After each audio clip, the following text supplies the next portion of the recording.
साहब के विफाकी वजीर दाखिला पर वार, अंजाम की धमकी दे डाली। कभी माफ नहीं करूंगा, राना सनाउल्लाह का अंजाम सबके सामने होगा, शेख रशीद ने कर दिया खबरदार। शेख रशीद की जमानत मंजूर, असद कैसर इंसाफ के हुसूल के लिए अदालत पहुंच गए।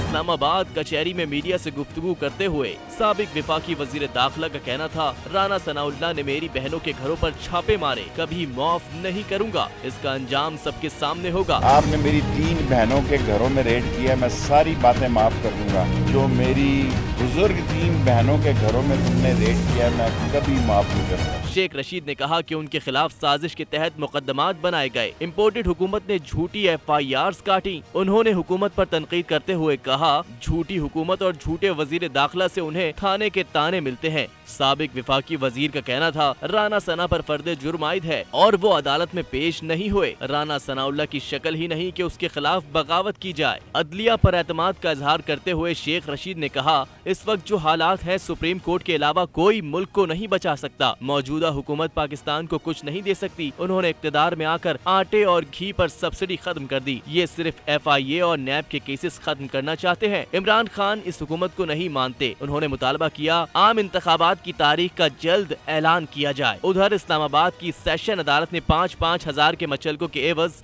2 मुकदमात में शेख रशीद की जमानत मंजूर कर ली। इम्पोर्टेड हुकूमत ने आजादी मार्च के दौरान तोड़ फोड़ के इल्जाम पर शेख रशीद के खिलाफ झूठे मुकदमात कायम किए थे। दूसरी जानिब साबिक स्पीकर कौमी असम्बली असद कैसर गिरफ्तारी से बचने के लिए हाई कोर्ट पहुंच गए। इस्लामाबाद की अदालत उज़्मा में दायर दरख्वास्त में उन्होंने कहा, वो इमरान खान की कॉल पर लॉन्ग मार्च में शरीक हुए, जिस पर पुलिस और FIA ने मुख्तलिफ जगहों पर उनके खिलाफ झूठे मुकदमात दर्ज किए। उन्होंने मुल्क भर में दायर मुकदमात की फहरिस्त फराहम करने की इस्तदा करते हुए कहा, फहरिस्त न मिलने तक उन्हें गिरफ्तार न किया जाए। साबिक स्पीकर का कहना था कि उनके खिलाफ बनाए गए तमाम मुकदमात गैर कानूनी हैं। याद रहे कि हकीकी आजादी मार्च के दौरान तोड़ फोड़ के इल्जाम में इम्पोर्टेड हुकूमत ने शेख रशीद, असद कैसर, शाह महमूद कुरैशी, गुलाम सरवर, अली मोहम्मद खान और शहरियार आफरीदी समेत पाकिस्तान तहरीक इंसाफ के मुतादिद रहनुमाओं के खिलाफ झूठे और बेबुनियाद मुकदमात दर्ज किए थे। लेकिन हकीकत तो ये है कि 25 मई को होने वाले पाकिस्तान तहरीक इंसाफ के आजादी मार्च के शुरा पर पुलिस टूट पड़ी। पुलिस ने इम्पोर्टेड विफाकी वजीर दाखिला की मंशा पर आजादी मार्च पर शरीक खवातीन,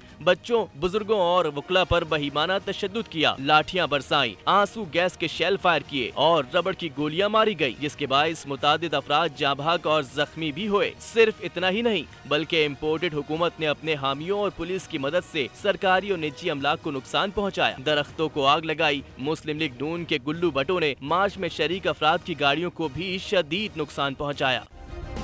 सब्सक्राइब करें और बेल दबाएं ताकि कोई खबर रह न जाए।